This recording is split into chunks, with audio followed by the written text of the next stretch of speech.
Starship and Super Heavy is at least one Mechagodzilla tall. It just so happens that we refer to the launch and catch tower at Starbase as the Mechazilla from the Godzilla movie, and you could see from that the resemblance is quite uncanny.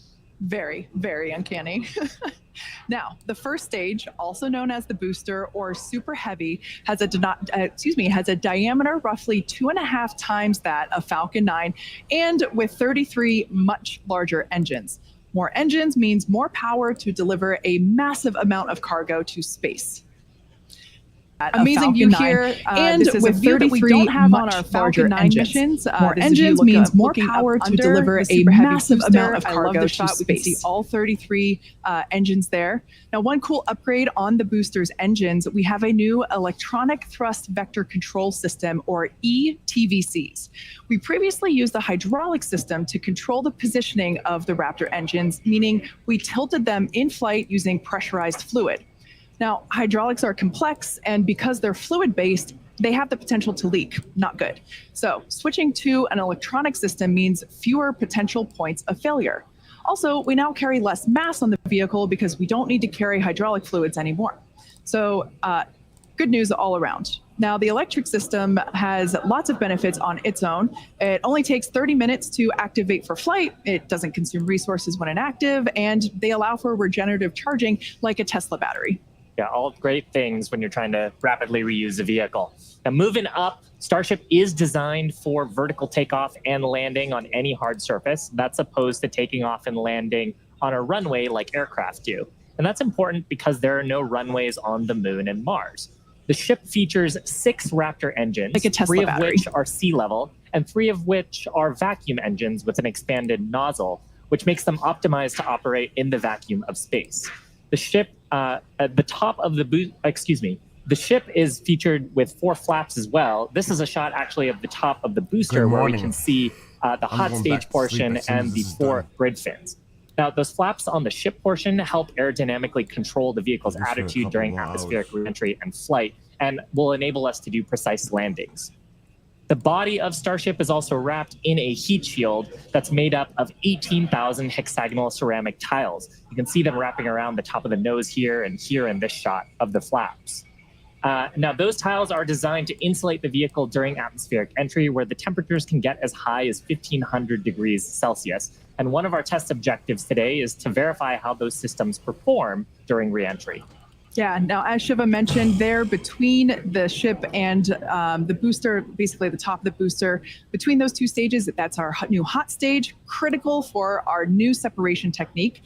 As we talked about earlier, we are constantly learning and upgrading the vehicle after we test. Now, this is a pretty exciting first for our team, as hot staging has never before been used as part of a reusable space transportation system, let alone on a rocket with the size and power of Starship. Hot staging is a significant change from Flight 1, and we're really hoping to gather data on it during this highly dynamic phase of flight, and that is, once again, assuming that we even make it that far. Of course, let's take a closer look at what we expect hot staging to look like. Now, it occurs at about liftoff plus 2.5 minutes. At that point, the booster will shut down most of its 33 engines, leaving just 3 running, and the ship will ignite all 6 of its engines. Clamps will release, and then the ship will thrust away from the booster. Now, this is the first in-flight test of the heat shield on the top of the booster and the bottom of the ship, and of course, the first in-flight test of hot staging, and we're hoping to gather a ton of data on it today. Yeah. Now, stage separation by hot staging is somewhat uncommon in spaceflight, but it has been done before. However, today will mark the first time that a reusable space transportation system is attempting it. The Titan program did hot staging quite successfully in the early 1960s, but they were not concerned with reuse, so there was no issue when the Titan first stage took considerable damage upon ignition of the second stage engine. Now, today, there is a good chance that our booster will also incur some damage from the second stage engines, but we need to test it out, see if the system can tolerate it, and collect data to learn how to do hot staging better next time, because ultimately, when successful, it could increase Starship's payload to orbit capacity by 10%. So more payload and more people to Mars. Hot staging also helps us maximize the vehicle's performance by leaving those three first stage engines on, so gravity can't rob us of precious velocity, or at least not as much of it. Hot staging also helps to ensure the ship's liquid propellants are at the bottom of the prop tanks, which is where we need that propellant to be in order to quickly light the ship's engines. Another reason to do hot staging, it reduces the risk at stage separation by moving to a passive stage system, deleting parts and simplifying, meaning physics is going to be doing most of the work instead of mechanical parts that would otherwise be pushing the two stages away from each other. That's a great summary, Kate. And of course, this required design changes from Flight 1. The most notable of which is the interstage here. So on Flight 1, that interstage was completely enclosed. But for hot staging, the interstage portion between the booster and the ship is going to see dramatic increases in pressure and temperature. So we had to change the structure to include vents for the exhaust gases that the ship's Raptor engines will produce. Now, the three center engines on the ship actually gimbal, they rotate, and we're going to be gimbaling them outwards to reduce the forces that are being directly imparted on the booster and maximize the exhaust gas that's going through those vents. We've also beefed up the ship's base heat shield to withstand the higher temperatures and pressures. And for today's test, like really getting through hot staging would be a major milestone. There are some risks associated with this test, but of course, the ship and booster are going to be pretty far out over the ocean in the safety zone and far away from people. Yeah, regardless of what happens, it's going to be super exciting to watch. Now, in addition to the first and second stages of the vehicle, Starship has a third stage that we call Stage 0. This consists of the launch mount, the tower, and the tank farm, all of which you can see there on your screen, as well as the pad infrastructure built around the rocket. Fun fact, it's the Guinness Book of World Records holder for the largest launch tower in the world. What a beautiful drone shot that we have here. Also important part of the system, but less visible right now, especially because of the fog, is our new water-cooled steel flame deflector. And that's certainly a new upgrade for this flight. Yeah, on Flight 1, the Starship's launch pad was damaged pretty significantly during liftoff as those super heavy Raptor engines fired their full thrust into the foundation for more than 12 seconds.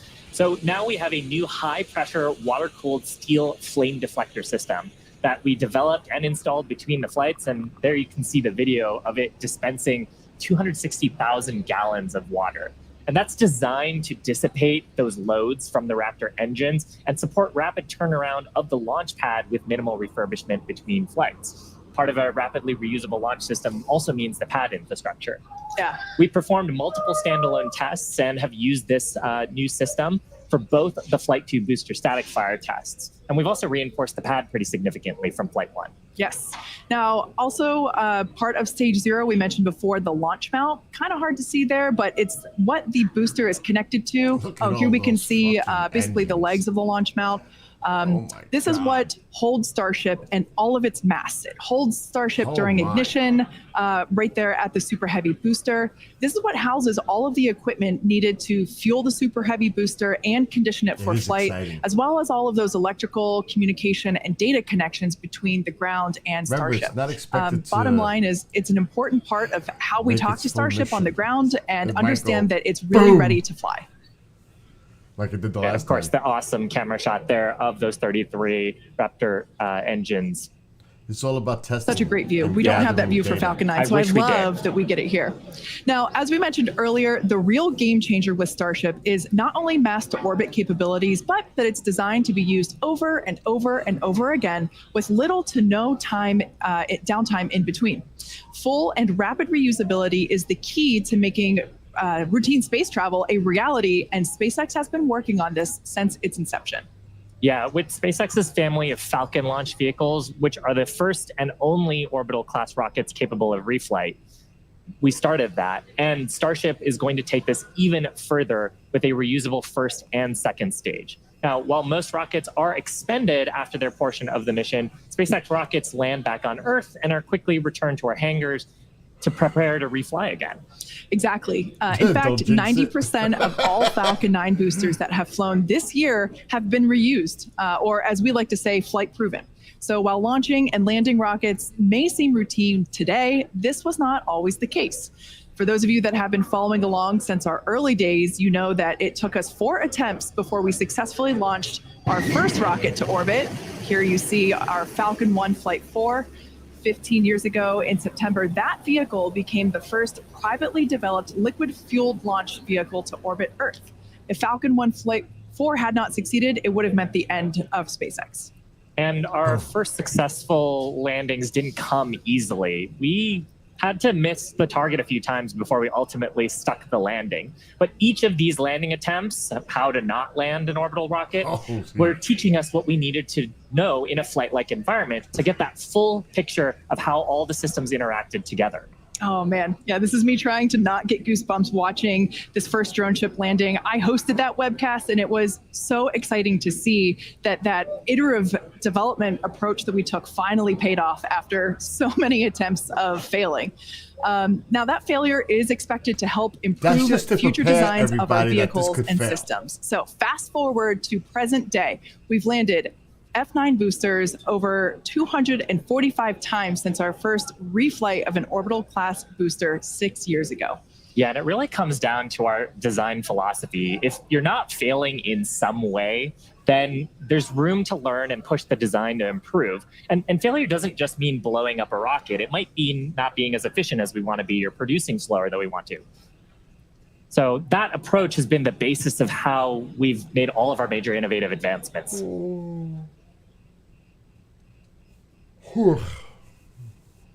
All right. Now, Falcon 9 has certainly come a long way, and Starship will too. But as a reminder, today is a test. We really hope to get to stage separation, but any data received will help us improve. It's the second of many future flight tests of Starship before it becomes fully operational. And these flight tests teach us about the limits of our design. They help us improve our understanding of the vehicle, and ultimately will help us to make Starship more reliable and rapidly reusable. So again, whatever the outcome and however far we get today, we can promise excitement. Oh, for sure. Why are we doing all of this? Why do we need a rocket this big, and why does it need to be reusable so quickly? And that answer goes back to SpaceX's mission, which is to make life multiplanetary. We aren't just building a new spacecraft. We're changing what it means to go to space. By building the most powerful rocket ever flown and a ship designed to carry people, cargo, habitat, satellites, and more, we're unlocking a future where our dreams of exploration will no longer exceed our grasp. And this mission continues with flights like today's integrated test. And these are flights where we're going to fail fast, but learn even faster. Where each time we're going to try something new while flying something that we've improved. Oh my God. And ultimately, that's going to build up a fleet to fly early and often as Starship rapidly evolves to become more capable and more reliable. The first stop is our nearest neighbor, with a surface that hasn't seen visitors in more than 50 years. Under Artemis with NASA, Starship will return people back to the moon. After those first expeditions, we'll be ready to fly more people along with everything that it takes to build a moon base. Think about that. Hardware that will enable us to live on another world is sitting on a launch pad on Earth right now. And the moon is just the proving ground. When the time comes to make that leap to Mars, everything gets ratcheted up by orders of magnitude. The logistics of supporting an entire city on Mars are daunting, requiring millions of pounds of cargo flown from Earth spread out over thousands of launches. We just broke our own record for the number of launches in a single year, and we're going to break it again next year. Now, in the years to come, Starship is going to dwarf those figures as we bring it online and truly make life multiplanetary. But for now, anyway, as the clock counts down to today's flight test, why don't we get another status update from John? We're just over 9 minutes from liftoff as the countdown clock clicks to 0. The teams, good news is, teams aren't working any significant issues on the launch vehicle right now. Propellant loading is continuing on both the Super Heavy and the ship stages. Most recently, we began loading LOX and methane fuel into the header tanks on the Starship. And on the graphic on the left side of the screen, you can see up in the nose of the second stage, what we call Starship, are those 2 header tanks for fuel and liquid oxygen. Now that loading started at T-minus 24 minutes and will continue until approximately T-minus 5.5 minutes. Now Starship's second stage main fuel and LOX tanks are loaded for flight. And the second stage propellant that we're loading on board is going through the quick disconnect that comes out on the arm that's located at the base of the stage from the tower. What's up, Bob? On the super heavy booster, propellant loading will continue until T-minus 3 minutes. We've also configured the pad for liftoff. A little earlier in the count, the hold downs, the booster hold downs were commanded to unlatch. That means once the rocket has sufficient thrust to overcome its weight, it'll lift off the pad. There's no need to command the hold downs to release the rocket. As we mentioned earlier also, the ignition sequence has been slightly modified from the last flight for a more efficient liftoff. As a reminder, we ignite the engines a few seconds before T0. We don't lift off exactly at T0. We lift off a few seconds later, a couple seconds. Finally, the SpaceX team continues to check in with the Coast Guard to ensure there are no boats in the safety perimeter before proceeding Good with morning. launch out over the Gulf of Mexico. Big launch. Now, currently, we're coming up T-minus 7 minutes, 10 seconds Oh, to the shoot. test flight of Starship. Propellant loading is continuing on both stages of Starship. We're waiting now for the completion of loading of the header tanks in the next few minutes. The first stage is also beginning pressurization for flight while we are continuing to load propellant into it. Again, booster propellant Watching load this will launch, finish it's at gonna be approximately T-minus 3 minutes. At that stage, both first and second stages are fully Regardless of what loaded. happens, this is We'll awesome. have the 10 million pounds of liquid propellant Starship. on board the 2 stages of Starship. Now, in the next few minutes, the guidance system will perform its final alignment. We'll get the automated Something very, flight very, termination very system important for the that'll future of arm, space flight. and the final TVC checkout will be performed. Texas. We may get a view looking up at the engines as we gimbal the 13 middle engines to check them out Yeah, just I'm before gonna go back to liftoff at sleep for an about hour and a half T-minus after this 90 is over. seconds. It's going to be quick. It's not going to be a long If we thing. need to hold, it would come at T-minus 40 seconds. I hope it lasts That's long, the but point I of the countdown where we think can it'll be pause to over in wait for about 5 final minutes. checkouts or pressurization to complete. Or, as we're hearing right now, we're still working a few boats in the area that are headed south. And a lot of cheering here in Hawthorne. The boats are heading south, but we are still planning to hold at T-minus 40 seconds if necessary. Just amazing views of today's launch. There's nothing quite right like a launch at basically sunrise. That is Sunrise, I think, badass. was just about 10 or 15 minutes ago out at Starbase. Yeah, these views are just incredible. Couldn't ask for a more beautiful day to attempt a test flight here. She's getting her Again, TV these are for sure live today. views of Starship as it awaits its second integrated flight test. Our primary objective today is to get through stage separation. We really want to test out our attempt to perform hot staging, where we are going to ignite the engines on the second stage while some of the engines on the first stage are still lit. So essentially both stages will be making fire at the same time. And that will push the booster away from the ship. It'll separate the 2 stages. So that's the primary goal for today. We really hope to be able to test that out. But at the end of the day, all and any data that we can collect is going to be incredibly helpful and help inform future improvements and iterations of the vehicle. Yeah, Kate, there are other objectives for today too, assuming we get farther than stage separation. There's goals to test out how reentry goes on the ship portion. If the booster survives stage separation, then it's going to try a boost back burn and hopefully a soft landing as a sort of dress rehearsal for what it would look like on land. So everything coming up to that big design change, though, of hot staging today. Yeah, exactly. Like you were saying, that booster, it will be attempting a water landing in the Gulf of Mexico. We don't intend to recover any of the hardware for either the ship or the booster today. But that booster, yeah, we want to try and demonstrate controlled ascent through most engine cutoff. We want to try to demonstrate that hot staging separation and boost back flip, trying to basically demonstrate controlled burn and entry and that soft water landing. Like you said, it will help inform when we attempt a land landing, but we start in the water first. Exactly. Just like we did with the Falcon 9. Yeah, exactly. And Just getting to hot staging, though, is going to be farther than we got on Flight 1. Yes. Flight 1, that was about as far as we got. We didn't have hot staging on that vehicle. So that's the first and foremost objective today. Get that far, hopefully. As Fingers far crossed. as it can go, Amanda. Now, one thing that's a little cool about The Starship, and it's expectations different are from not Falcon that 9, high. is we can actually hold a little bit longer if we needed to than we can on Falcon 9 missions. Once we get to T-minus 40 seconds, and if we did have a hold, depending on the reason for the hold, we can hold for up to 30 minutes. And today, actually, our entire launch window is about 20 minutes, so the whole duration would cover most of our launch window. Yeah. And that's different from Falcon. Yeah, absolutely. With Falcon, we have to go exactly at T0. That 40-second hold is super helpful.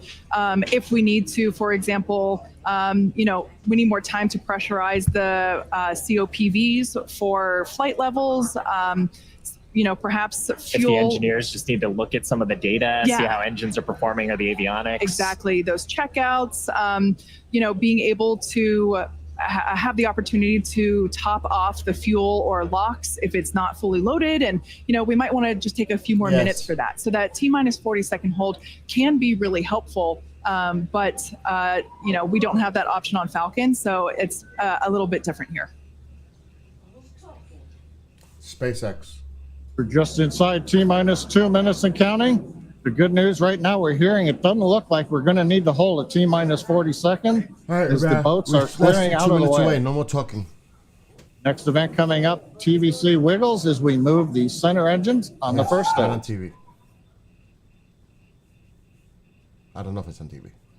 You can see maybe just a little bit there. 90 seconds, wiggles are underway as we're checking out the first stage.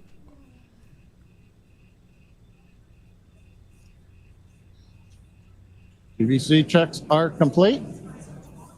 Next major event we're going to hear, hopefully, is the flight director go for launch at T-minus 30 seconds. I got to look over here.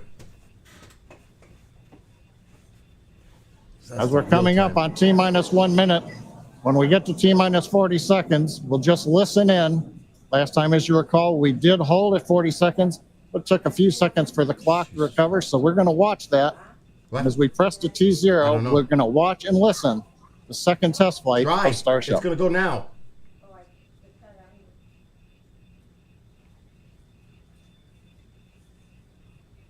Oh, they have a hold.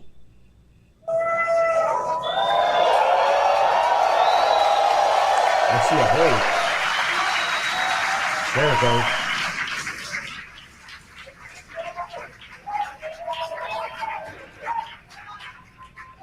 T-minus 30 seconds. Back to rapid recycle. Don't get so excited. They just reset the clock.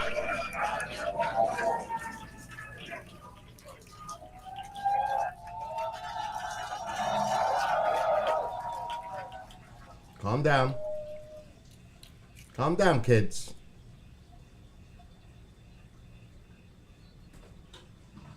We're all excited, but Back at Hawthorne, we're at T-minus 40 seconds in holding. We had a rapid recycle. We've not heard anything over the countdown net as the team works both first and second stages. We're going to monitor the nets here for a minute.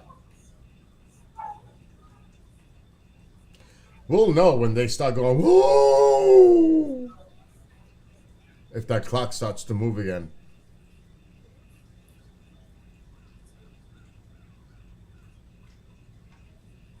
It got awfully quiet, didn't it? Got a little bit of an update. We're continuing to hold at T-minus 40 seconds. This is the normal hold point for Starship, as we talked earlier. Sounds like we're working just late pressurization on, I believe, the second stage. Team is working it. All the other systems are on hold right now at 40 seconds. We can hold here for about 15 minutes or so before we would run out of window for this morning. Here we go. So right now they're working on filling pressure vessels. And ideally we'll be able to solve this and The come cue back will and be release when the they clock start at howling T-minus again. 40 seconds. We're going to That's continue to listen and continuing monitor the for another few minutes. Countdown, obviously.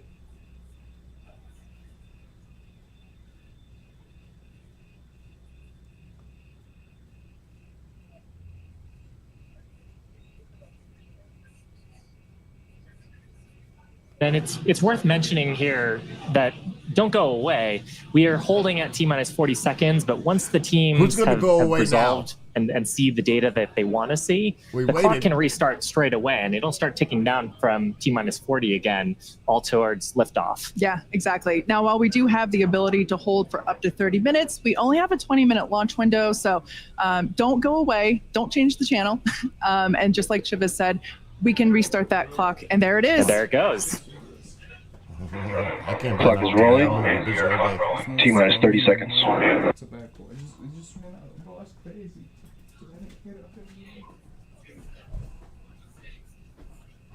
Can I take this one here? I guess, yeah. Do you want? If you want, I'm gonna take it. No, I'm not smoking. T-minus 15. There we go. 10, 9, 8, Oh, shit.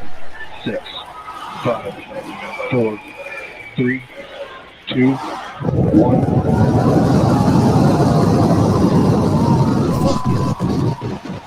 We have liftoff. That's great. The pad isn't destroyed. Keep the pitching down range. Wow, look at the drone taking the footage.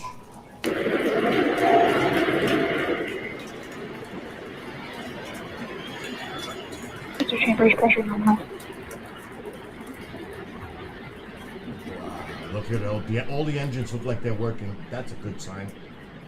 Not like the last time. A bunch failed.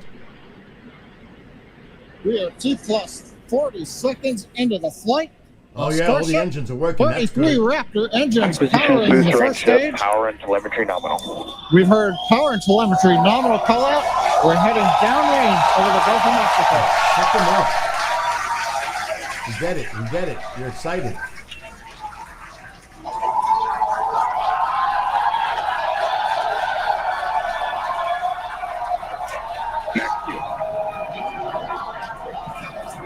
Net call out tells us Starship is through the period of greatest stress on the way to space.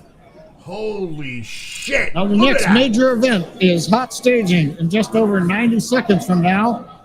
To get ready, the booster will shut down all but 3 of the Raptor engines. Clamps holding the 2 stages together will release, and the Starship's second stage will ignite its engines. So far, so Starship good. will then separate from the Super Heavy booster and head to space. And at the same time, the 3 engines that are still firing on Super Heavy will flip the booster around. 10 more engines will ignite for the boost back burn, putting the first stage on path for a splashdown in the Gulf of Mexico. Be a little bit more professional. I know everybody's excited, but be a little bit more professional. Mute their asses. I want to hear what the guy has to say.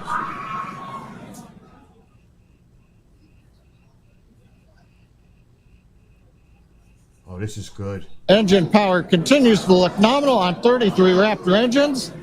We're about to shut down the first stage and perform staging. Let's watch and listen. Yeah, let's watch and listen.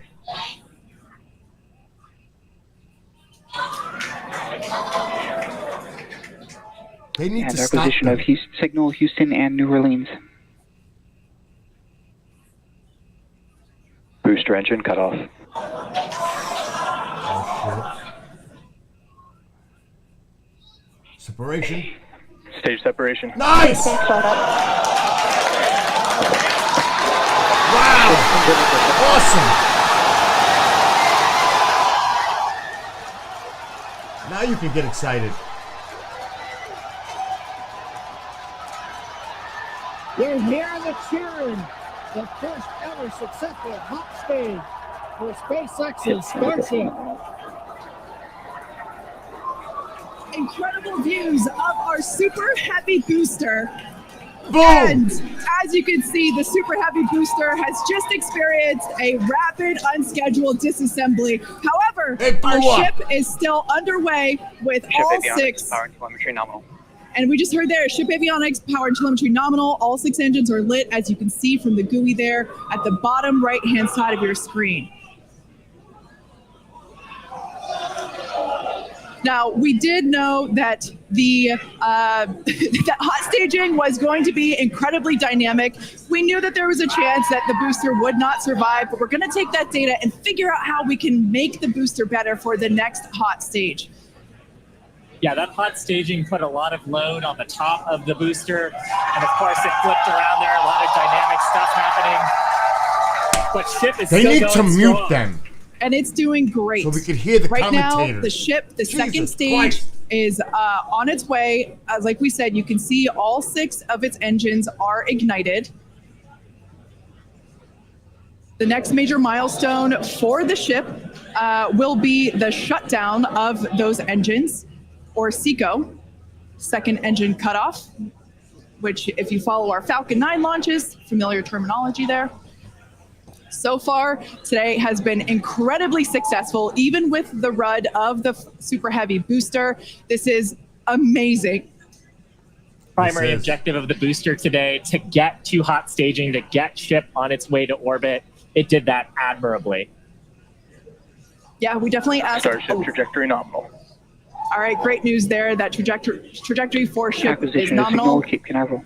Once again, Starship's second stage is firing those engines. And as you just heard, everything's looking good. Now, for the ship, we wanted it to survive hot staging, which, as you can see there by that little dot on your screen, it did. We also want to basically demonstrate that the successful startup of those engines, demonstrating controlled ascent, which is what it's doing right now, and eventually orbital insertion. We are hoping to basically send this around the Earth, and if it makes it this far, splash down in the Pacific Ocean, a couple hundred miles north of Hawaii. Now, if we get that far, like all of that sounds great. Secondary objectives for ship, again, continuing to I think gather it's gonna make engine that data orbit and now. about its health, I don't performance. see why not. Ship chamber pressures. Great news there. That tells us that the chamber pressures inside of the Starship, again, that's that small dot on your screen, basically the propellant pressures in the ship are looking good. This is very important too. Yeah, the bottom right corner of your screen, you can see essentially a user interface showing us which engines are lit. So the 3 center sea level Raptor engines on ship are gimbaling engines. The 3 outer engines in the triangle, the larger ones, are Raptor vacuum engines.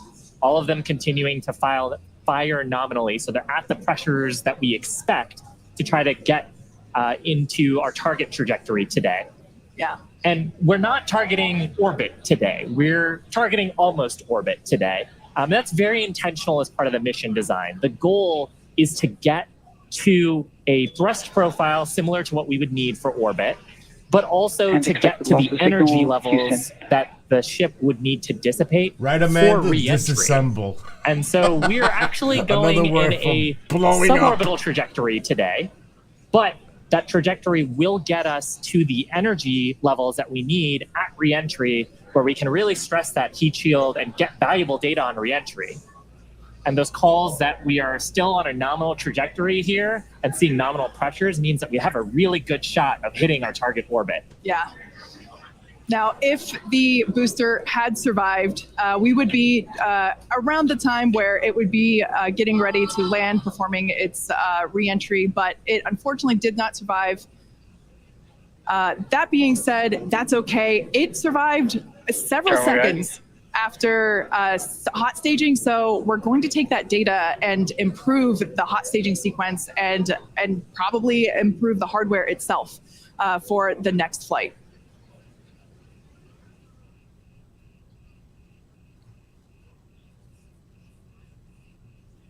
Not going to see much more now.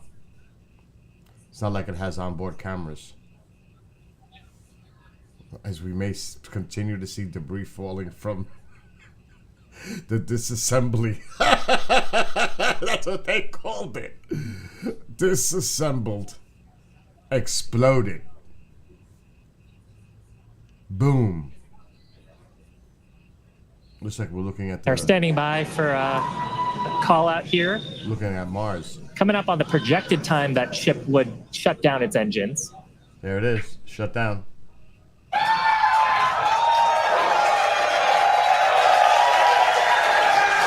As you can tell by the excitement from the crowd here at Mission Control Center in Hawthorne, there's a great view of our Star Command Center. That's our control center at Starbase Texas. The crowd here, Mission Control Center behind us in Hawthorne. Everyone is super exciting. What a successful day this has been so far. Excited. But anyway, there's still, I'm going to lower them. I don't even want to hear them. There's still a lot of testing involved. A lot. Not only do they got to make sure that the Super Heavy can go up without exploding and landing again, but they're going to have to eventually get this to orbit, maybe go around a couple times, and then re-entry and landing. So there's still a lot of testing to do. This is great. First of all, I want to know what the shape of the pad is, because the last time it was destroyed. So maybe that upgrade with the water and the reinforcement of the pad helped. So hopefully that's not as damaged as the first time. And again, this is great that it made it into almost orbit, and they'll splash it by Hawaii. So that's all of this is great because they're gathering data. So that's important. But there's going to be many more of these tests. Many more. But this is a great sign. It's a great sign. This is a success. Yeah, Ian. It blew the F up. But again, it's successful. Elon looks pretty happy. Because I don't think they even thought that this thing would make it into almost orbit. That's what they were hoping on. And you can see he's hoping to reacquire that signal. This is big. Even little steps, that's what it is, baby steps. I mean, you know how many times this has failed? Starship in testing, even the Heavy. Anything. It takes a lot of testing. And you improve on the failure. You want to make it successful. You don't want to see disassembly. Boom. I mean, so I don't think that's going to be a major issue. Yeah, this is historic because this could be the beginning of humankind traveling and going to, of course, the moon is the first, Mars and beyond. Who knows? So this is important. And if you're going to send on Artemis 3, not Artemis 2 necessarily, but Artemis 3, if you're going to actually have them land, and then you're going to have the colonization, start sending supplies, that's the way. It's going to be done through Starship. So Starship is a vital component moving forward of sending supplies, sending humans, and the reusability. And you know he's got a bunch made already. He's always had plenty ready to go. So the test phase is going to do a quick turnaround depending on the FAA. So that's what holds it back. The FAA. So it's highly successful. I would say this is highly successful. Now remember, it's gonna almost go orbit, go around, and then splash down later this morning, maybe. I don't know what the time frame is. Near Hawaii to recover it. Yeah, I'm not worried about that, Ian. It's too early to worry about that. I actually need to go back to sleep for an hour. Because now today I have to drive to LaGuardia Airport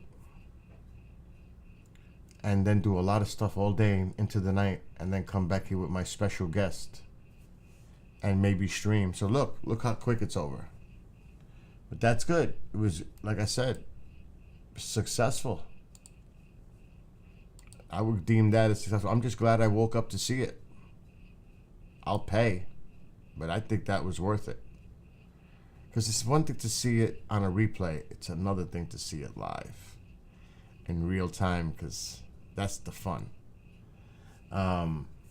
So yeah, hopefully we'll see a quick turnaround and see another Starship attempt in the upcoming months. Hopefully it won't be, what was it, 7-8 months since the first one. Hopefully the next one will be launched a lot sooner. They need to. Bob. Anyway, everyone, have a great weekend. I may stream tonight with my special guest. We'll see. For those here in the States, happy Thanksgiving. Be well, be blessed, be safe. And hopefully I'll see some of you tonight.